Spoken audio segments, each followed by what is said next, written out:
Llevaba una olla de agua del fogón cuando la voz de Maribel se coló por la rendija de la puerta de la cocina. Su tono era cortante, ensayado, como si ya hubiera tomado una decisión. Es hora de ponerla en una residencia. Las palabras cortaron más hondo que cualquier cuchillo en mi cajón. Por un instante, pensé que hablaba con una amiga, chismeando como lo hace después de misa. Pero entonces llegó la pausa. El silencio que le pertenecía a mi hijo. Gabriel no discutió, no se rió, no me defendió. Ese silencio dolió más que cualquier cosa que ella pudiera haber dicho. Mis rodillas temblaron y me apoyé en el marco de la puerta. Sentí la frescura del adobe contra mi palma, la pared que mi esposo y yo habíamos construido con nuestras propias manos hace 40 años. Él ya no estaba, pero su voz resonó clara, como si estuviera a mi lado. Eres más fuerte de lo que dejas ver, Paloma. Quise empujar la puerta, enfrentarlos en ese momento, pero tragué el impulso. En cambio, escuché. Las palabras de Maribel fluían firmes, practicadas como yo estorbaba, cómo Gabriel no tenía el valor para decidir, cómo ella arreglaría todo. Mi hijo murmuró algo, bajo, derrotado. Podía imaginarlo, hombros caídos, mirada baja, asintiendo para evitar conflictos. Cuando la llamada terminó, las sillas rasparon y los pasos se alejaron por el pasillo. Me quedé quieta, la respiración contenida, el cuerpo pegado a la madera, solo cuando la casa volvió a sumirse en silencio. Regresé a mi cuarto, envuelta en el aroma familiar del cedro. Dejé la olla a un lado, sin tocarla. Me senté al borde de la cama y abrí el cajón que no había tocado en años. El cajón estaba abierto ante mí, con papeles apilados en orden, cada uno un recordatorio de lo que esta casa alguna vez significó. Hace 40 años, Antonio y yo firmamos la escritura en una oficina cerca de la Plaza de San Miguel en Oaxaca. Salimos al sol con las llaves en mi mano y el futuro en el bolsillo. Él tallaba santos en un pequeño taller en el patio trasero, y yo enseñaba a leer a niños en la calle Benito Juárez. Cada ladrillo de adobe, cada rosal en la pared, llevaba el peso de nuestro esfuerzo. Cuando él murió, la casa se volvió silenciosa de una manera que no podía soportar. Gabriel y Maribel estaban batallando entonces, mudándose de renta en renta, nunca estables. Isaac era pequeño y temía que creciera sin raíces, así que abrí la puerta. Quédense unos meses, dije, hasta que se pongan de pie. En ese momento, felt like a gesture of love, una madre dando lo que podía ofrecer. Los meses se convirtieron en años, poco a poco. La casa cambió. La televisión donde veía mis telenovelas ahora retumbaba con noticias o deportes que nunca elegí. Mi cocina se llenó de comida que no compré. Cajas de cereal con nombres que apenas podía pronunciar. Las fotos de sus viajes desplazaron el retrato en blanco y negro de mis padres. Hasta mi silla de costura fue movida para hacer espacio a la decoración de Maribel, comprada al por mayor en tiendas sin historia en sus fibras. Me decía a mí misma que solo eran muebles, solo ruido, solo gustos. Pero cada concesión desgastaba las paredes que Antonio y yo construimos. Lo que empezó como refugio para ellos se convirtió en exilio para mí. Todo dentro de los mismos muros de adobe.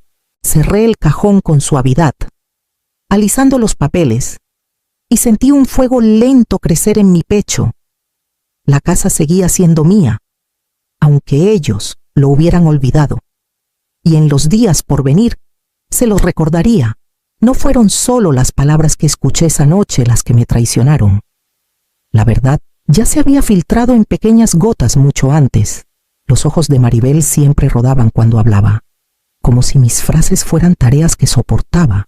Cuando pedía ayuda con el mandado, sus suspiros llenaban la habitación más que las bolsas que cargaba. Gabriel lo veía, pero su silencio era el de un hombre demasiado cansado o demasiado débil para pelear. Las comidas se volvieron batallas que nunca busqué.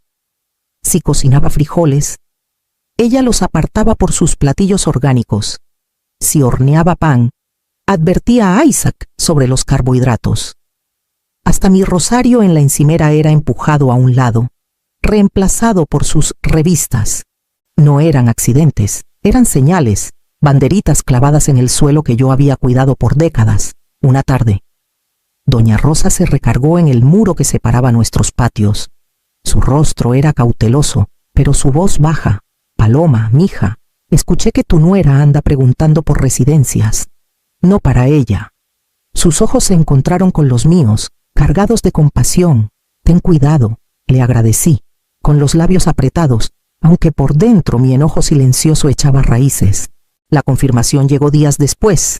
Estaba limpiando la mesa de la cocina tras la tarea de Isaac, cuando un folleto brillante se deslizó de debajo de los manteles. Vida cómoda para adultos mayores, decía, con fotos de parejas canosas sonriendo en suéteres a juego.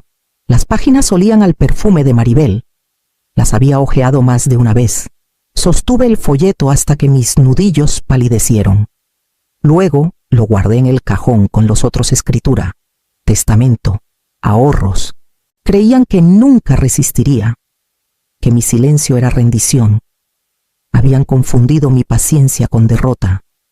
Esa noche, antes de dormir, abrí el mueble de cedro otra vez y estudié los papeles que esperaban dentro. El mueble de cedro tenía el mismo aroma que el día en que Antonio lo construyó. Sus manos moldearon los paneles con madera recuperada, insistiendo en que las vetas fuertes merecían ser preservadas. Durante años, guardó nuestras sábanas, mis blusas, sus cinturones tallados. Ahora protegía la verdad que ellos habían elegido ignorar. Extendí los papeles uno por uno sobre mi colcha. La escritura llevaba mi nombre solo, firmada y notariada cuando compramos la casa en la calle de la Amargura en Oaxaca. El testamento, redactado tras el susto del corazón de Antonio, dejaba claro que todo pasaba directamente a mí. Recibos de impuestos, servicios, pagos de hipoteca, todos con la letra firme de mi pluma. Cada sello oficial era un testigo de que no era una invitada en esta casa, sino la única dueña. Debajo de esos papeles había sobres que guardé como semillas en invierno. Depósitos pequeños de la venta de los santos de Antonio, exhibidos alguna vez en una galería cerca de la calle de la Amargura. Ahorros modestos de mis años como maestra, cheques de pensión estirados con cuidado, dinero de cumpleaños sin gastar, no una fortuna, pero suficiente para sostenerme sin pedir permiso. Creían que mi cartera estaba tan desgastada como mi paciencia. No tenían idea. Saqué un cuaderno de espiral del cajón, con la portada desvaída pero sin usar. En la primera página escribí 3 palabras en mayúsculas: mis siguientes pasos. La pluma se movió firme, sin temblar. Punto 1. Revisar la escritura con Leonel, nuestro viejo abogado. Punto 2. Llamar a Sofía sobre los valores actuales de las propiedades. Punto 3. Inventariar lo que realmente es mío dentro de esta casa. Cada línea me estabilizaba, como si con cada palabra reclamara otro ladrillo de las paredes que se cerraban sobre mí. Cerré el mueble con suavidad, como sellando un pacto conmigo misma. El silencio del cuarto ya no me aplastaba, respiraba conmigo. Por primera vez en años, sentí la fuerza de Antonio asentarse en mis huesos, recordándome que el amor nunca debe confundirse con rendición. El cerrajero llegó un martes por la mañana, su camioneta estacionándose antes de que Gabriel o Maribel despertaran. Me paré en la entrada con la chequera lista. El hombre no hizo preguntas cuando le señalé mi cuarto. Un nuevo candado encajó en minutos. El sonido nítido y final. Cuando cerré la puerta y giré la llave por primera vez, una calma me envolvió. Era un pequeño círculo de privacidad, pero era mío otra vez. Esa noche, cociné la cena temprano, antes de que la casa se llenara con su ruido.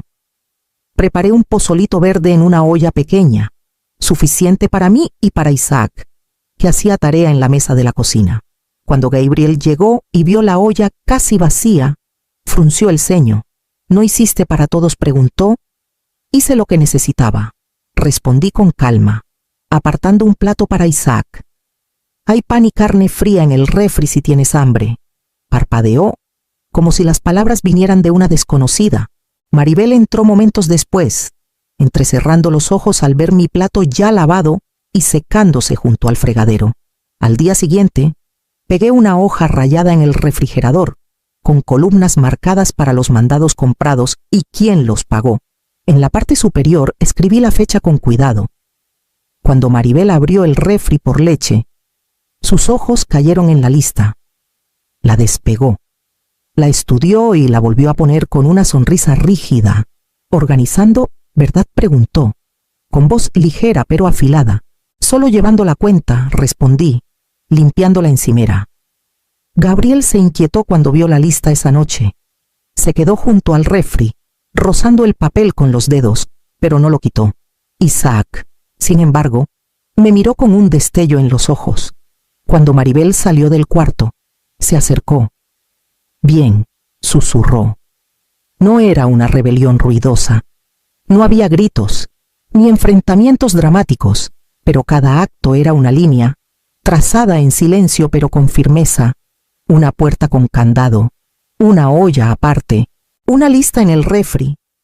Eran mis recordatorios para ellos y para mí de que mi vida no era suya para repartir, y cuando desperté la siguiente mañana, supe que la próxima línea que trazaría no estaría dentro de estas paredes.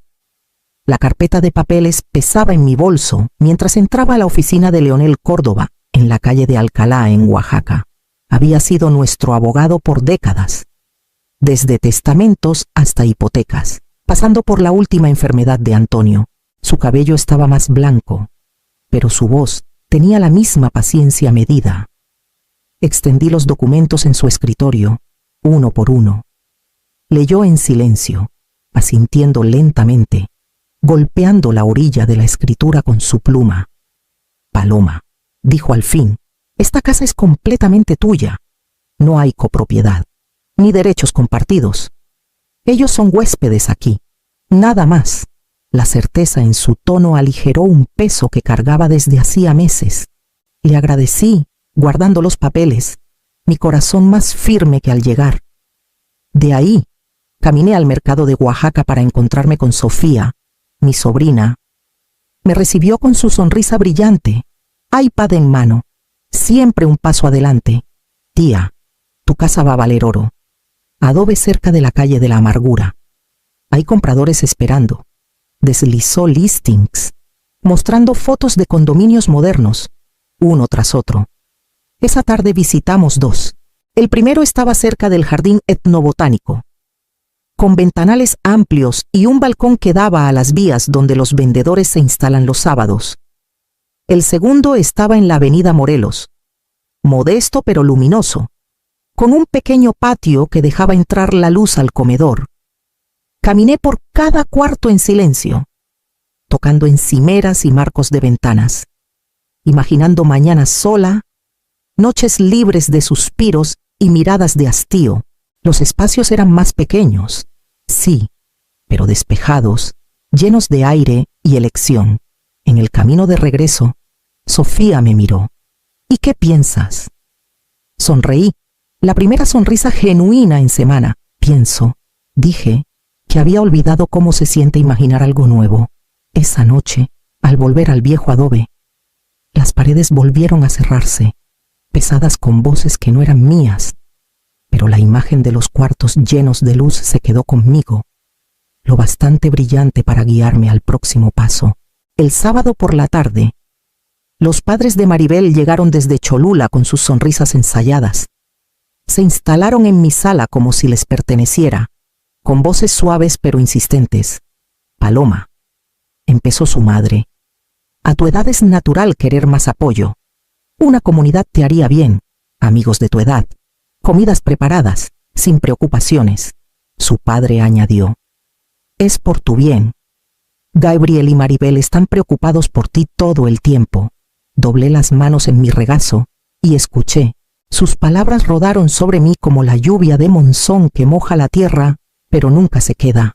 Respondí con pequeños asentimientos, una leve sonrisa, y sin promesas.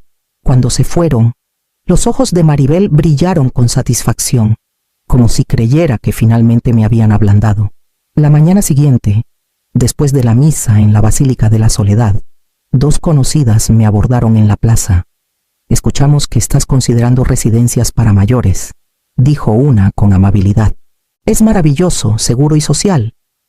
La otra añadió, piensa qué alivio será para tus hijos.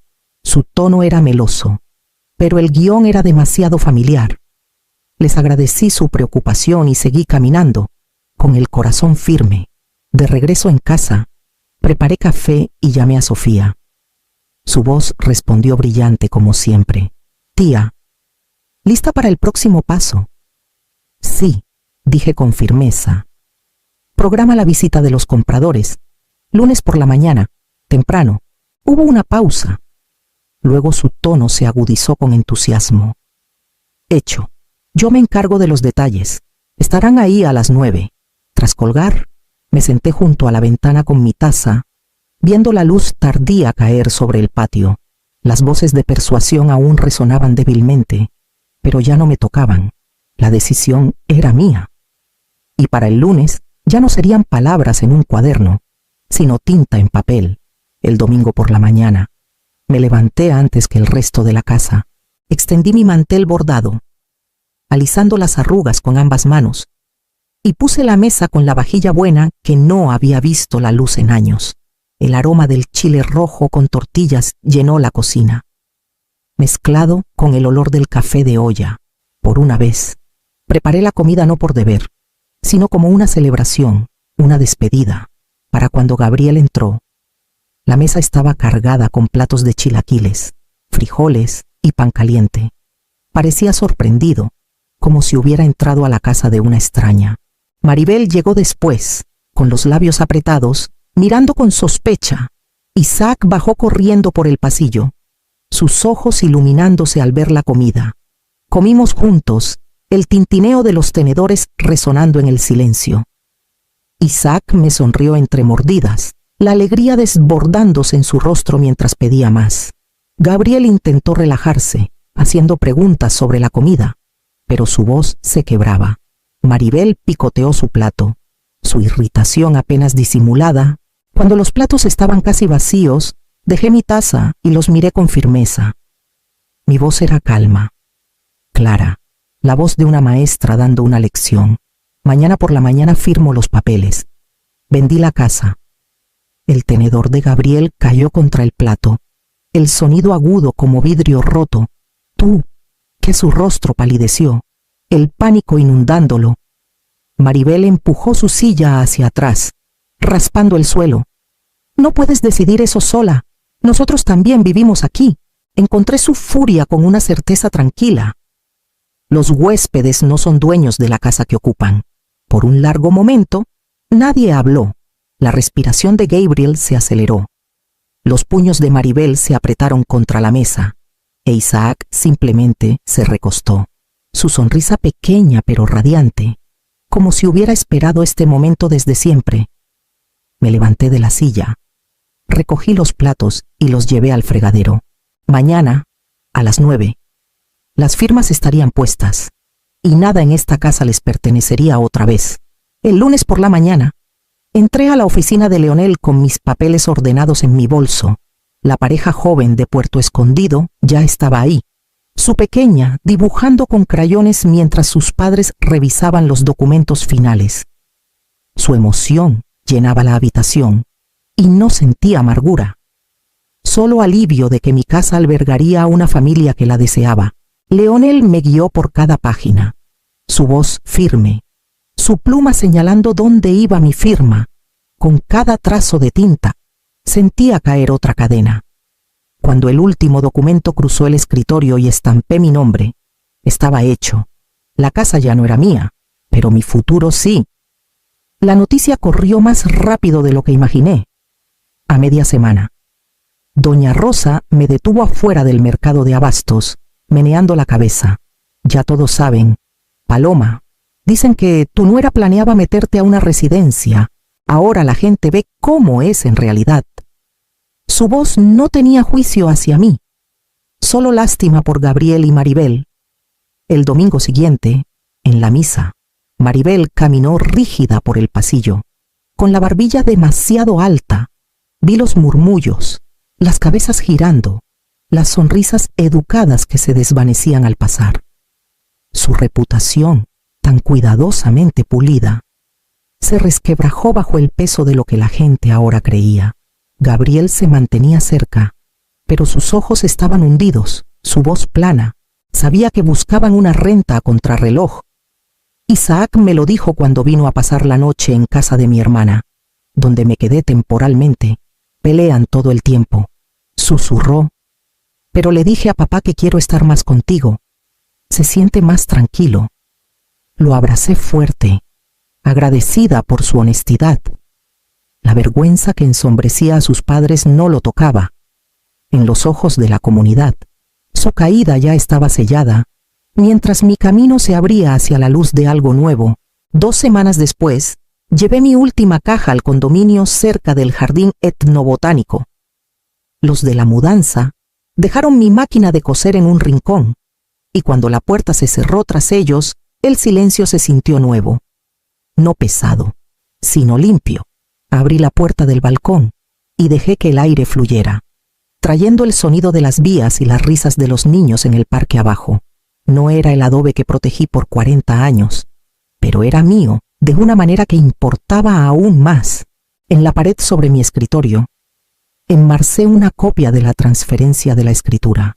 A su lado puse uno de los santos de Antonio, tallado décadas atrás con sus manos seguras. Juntos contaban la historia, el pasado que me construyó y la decisión que me liberó. Alrededor de mi cuello llevaba una llave de acero en una cadena. No era ornamentada ni pulida, pero pesaba lo suficiente para recordarme cada día que yo tenía el candado y la elección. Me reuní con la directora del centro para mayores en la calle Independencia y creé un fondo modesto con parte de las ganancias de la venta, becas pequeñas para talleres sobre dignidad y conciencia financiera. Sabía que había otras mujeres como yo, que dieron todo solo para ser tratadas como cargas. Ahora tendrían herramientas que yo no tuve. Gabriel me sorprendió. Con la guía de Leonel y la presión de perder la casa, comenzó terapia. Isaac me dijo que su padre parecía más callado, menos defensivo, aunque aún inseguro. Maribel, mientras tanto, se alejó de sus círculos. Las sonrisas que antes la recibían en la iglesia o en la plaza se volvieron frágiles. Isaac floreció en el nuevo ritmo. Pasaba la mitad del tiempo con sus padres, pero más tardes conmigo. Aquí podía hacer tareas sin gritos, cocinar platillos simples a mi lado y dormir en un cuarto que era realmente suyo. Una vez, mientras regaba las plantas de mi balcón, me dijo: «Aquí se siente como hogar». Por las noches, me sentaba junto a la ventana con una taza de té. Las luces de la ciudad brillando sobre las vías. La paz me envolvía, no dada por nadie, no prestada, sino ganada. Había abierto mi vida otra vez, y esta vez yo tenía la única llave.